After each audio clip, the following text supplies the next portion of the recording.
So I have to go back to the earliest point of my life to where I would have been traumatized, and I have to completely rip myself apart so that I can put myself back together again and get right back on my path. And that's what Michael is doing. And she's doing this throughout every season.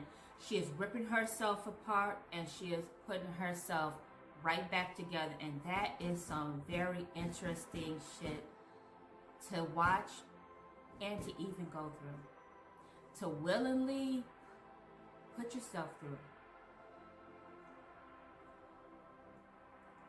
You know, it took me a minute to really put this video together because I really didn't know how I wanted to approach it, you know, because this can be a very sensitive subject. I mean, because, you know, this is about me, and it's about me being truthful to myself. And let me tell you, as I'm sitting here and I'm letting this information out, there is this voice inside of me going, don't say it. Don't say it. Stop. Don't say it, because you don't want people thinking this about you. Sector, we should withdraw immediately. But I'm not listening to that voice. Instead, I'm pushing through, and I'm just get over it, because that little voice, that's letting me know that, well, see, that's a little Klingon or something that's still there. That's a little bitty remnant of Giorgio that's still there in the back of my mind, in my subconscious mind, that I need to get handled. I gotta handle it, you know, and that's exactly what I'm doing.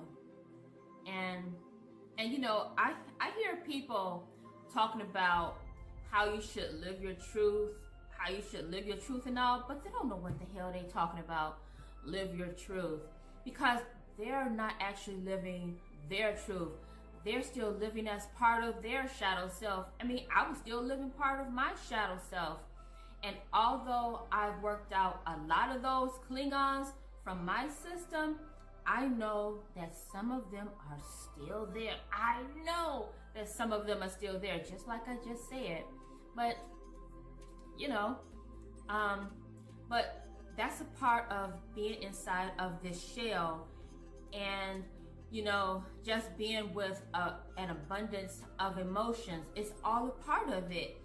And it's all like this test that you have to go through. So as long as I'm inside of this shell, I'm going to be going through all of these different emotions, and each of these emotions I'm going to have to deal with, and I'm going to have to learn. And I was going to say we, but it's best for me to say I, because as long as I'm inside of this body, inside of this shell, this vehicle here, I'm gonna have to deal with all of these emotions, and I'm gonna have to put them in their place, not try to lock them away, not try to hide them, not try to act like they don't exist, you know, like the Romulans. Yeah. Like Spock's mother was hiding to express her emotions to the children. So I know I can't act like that.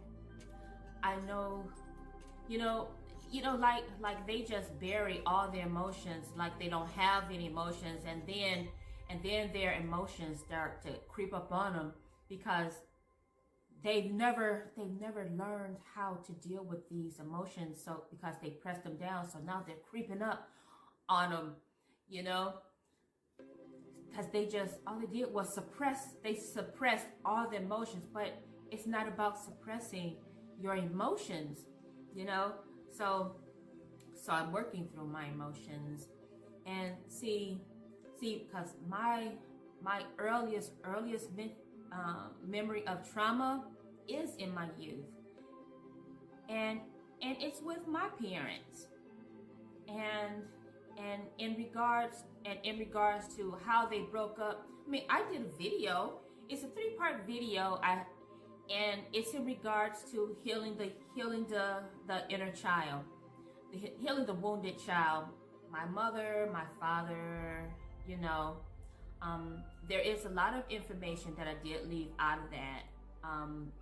I didn't want to put like a whole bunch of information inside of there, but a lot of that stuff I had already dealt with, so it was like just dealing with some of the remnants that I still had left over, and that was what that video was. But yeah, so anyway, my earliest memory of trauma is in my young childhood, and it had to deal with one. Now, don't be, like I said, don't get me wrong. I worked through like all this type of stuff, so I don't have like these emotions that's gonna like stop me in my tracks and break me down, and I'm gonna be crying all over the place because I haven't been able to move forward. You know, like I would see some adults do in regards to thinking about their parents' death and how they miss them and stuff. No, I don't have that. I don't have that in me at all anymore. I've worked through all this type of stuff, so I don't get broken down by my emotions. But it was in my my earliest childhood.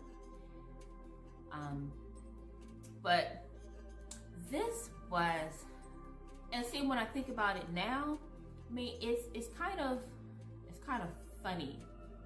It's kind of funny. And now, okay, so it's kind of, yeah, it's kind of funny. Hold on, I gotta clear this out. I mean, the stuff that happened in my childhood, a lot of people wouldn't think that it was traumatic, but to a child who's actually going through it, this stuff can be real messed up. I mean, because it's a child.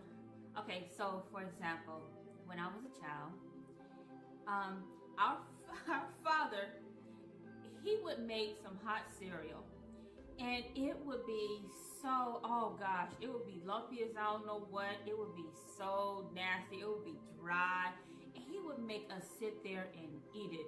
Here you go, sit there and finish eating that. Now, he liked it, but to us as little kids, that stuff was so nasty. Oh my gosh. And the things that I would do, and I was like 4 or 5 years old, I remember this. And we were always told, don't waste food, don't throw it away, you know. And so, you know, I wouldn't throw it away in the trash. I would hold it in my mouth, and I would wait till no one was looking. I would throw it up under the sink. I would throw it down I would put it anywhere except for in the trash, because you don't throw food away, because I was a little kid. And so, but yeah, I was like 4 or 5 years old. I would put it under the kitchen sink. Yep. Down the stairs. Yep. Behind the china cabinet. I didn't care. I just wasn't gonna eat it. I wasn't gonna eat that, and I didn't. You know. But I mean, it was so nasty, and I was a little kid. And on the way to school, I would have some in my mouth, and I would be sneaking and put my hand up to my mouth, and I'd be throwing it out. Because I knew that if my siblings saw me, they'd probably tell me, and I wouldn't get in trouble. I was in kindergarten, and we were walking to school. And I even remember in class, in my kindergarten class, with some food still inside my mouth, and I would sneak and take it out my mouth, and I would throw it up under the little desk. I just put it there. I would put it right in that drawer, and then the teacher would let me go to the bathroom, and I get the rest of it out of my mouth. Yes, yep. I went through all of that because I hated it. I hated it. I mean, our father, he would make us sit and eat that food. It didn't matter if it was nasty to us. And to a child, that's rather abusive. But of course, he didn't see it that way. I mean, you know, he didn't mean anything by it. But eat that food. I mean, you know, we weren't rich and we didn't have a lot of money, but people around us, they didn't see us as being poor or anything, because our father, he had his own cab company, you know, And he called it Wonderland of all the names. And you know, he bought us all types of games and toys. We had big wheels, hula hoops, jump ropes, skates, bikes, skateboards. We had all that type of stuff, you know. So we never wanted for anything, you know. We had baby dolls, erector sets. We never wanted for anything like that.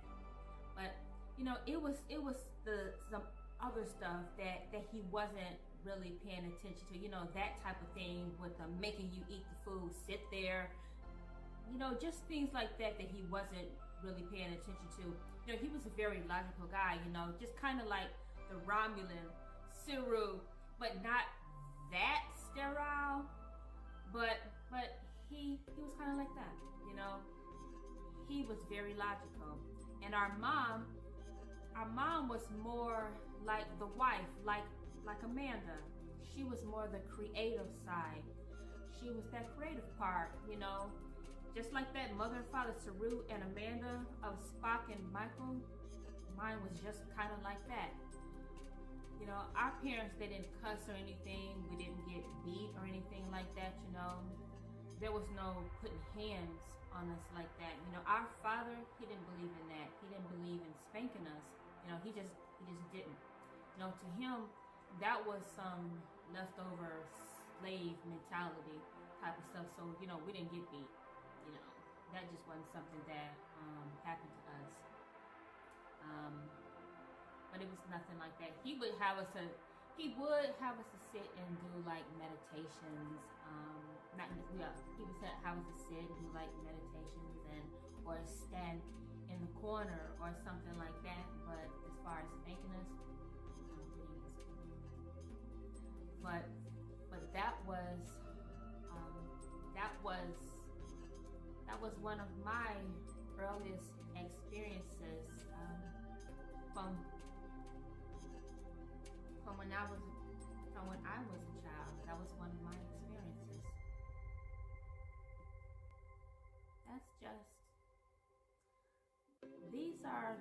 These are things that I never would have considered as being traumatic and programming that could actually mess you up as a kid, and that these would be things that would stick with me as an adult. And then because, you know, then I started building up type of walls to try to protect myself, and, you know, I started working on that ego, and that would be like the little Klingons.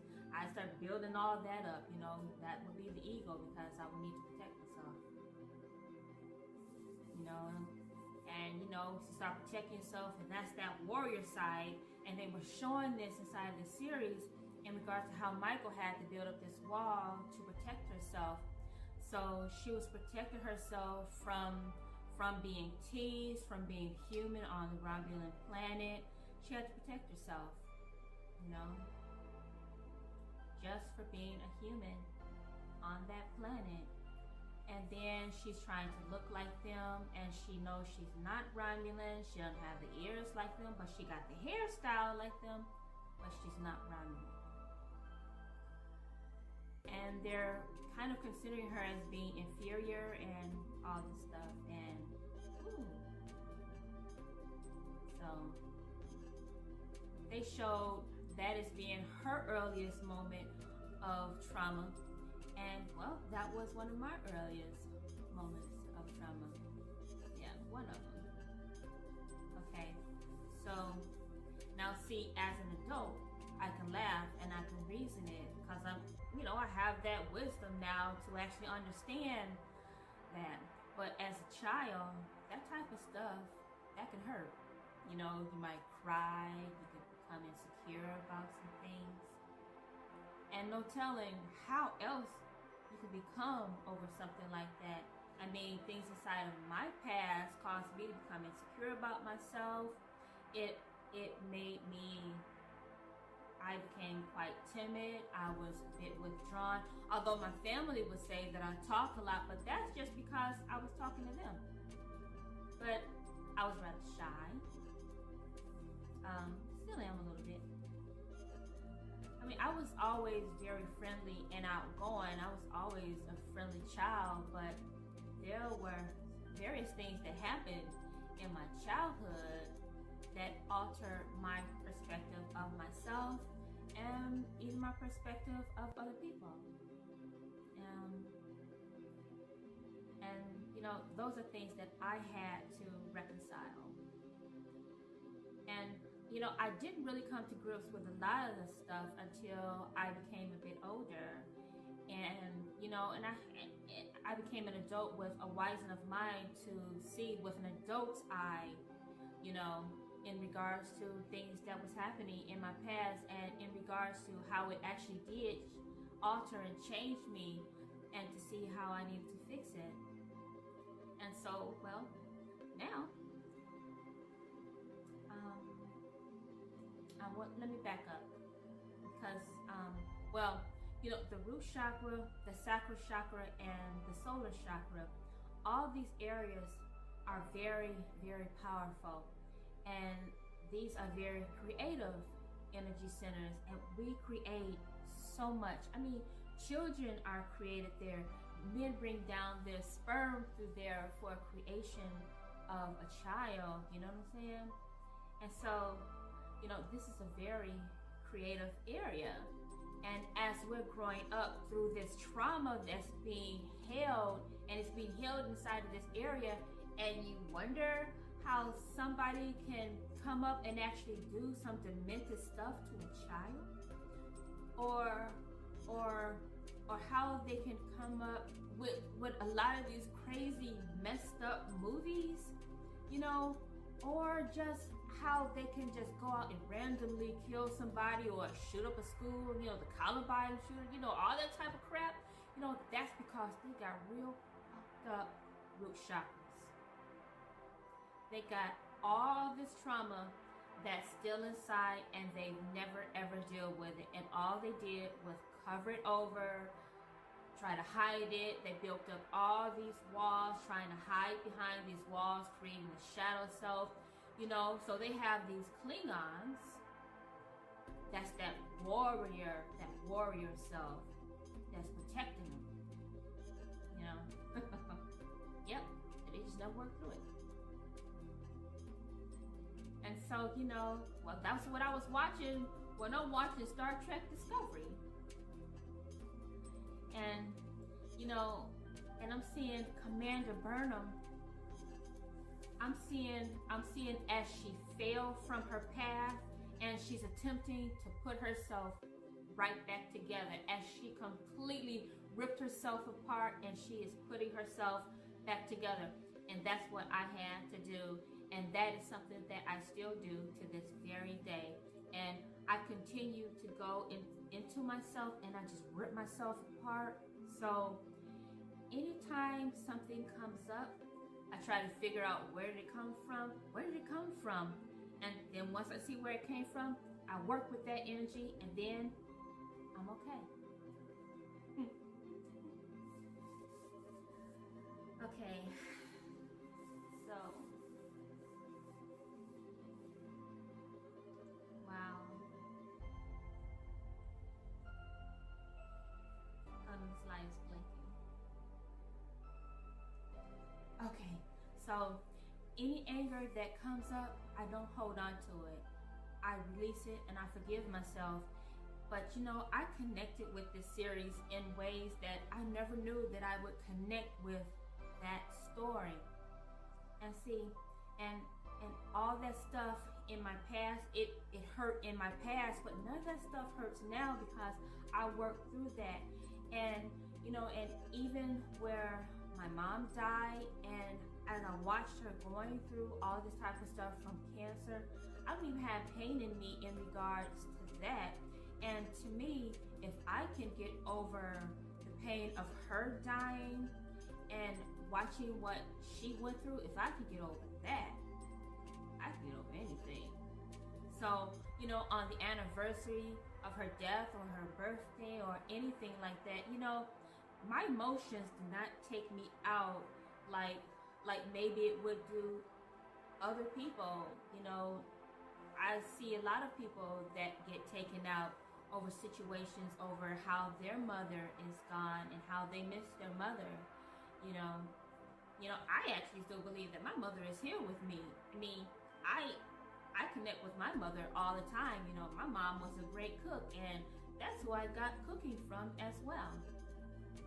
But but yeah. I mean, but I know, you know, so those of you that aren't living your true self, you're not living your true story, you're not walking your true path, you know, you're still lying to yourself. Basically, you're still lying to yourself. Basically, there's this wall that you have that's protecting you from anything and anybody, from ever hurting you again, from ever hurting you, or, you know, from whatever. You know, you have these walls that's built up to protect yourself, because I had walls that were built up. You know, I had walls. But I had to release myself from all that. And every now and then, I might see some of those remnants of that wall, and I tear it down. Got to tear down that wall. You know?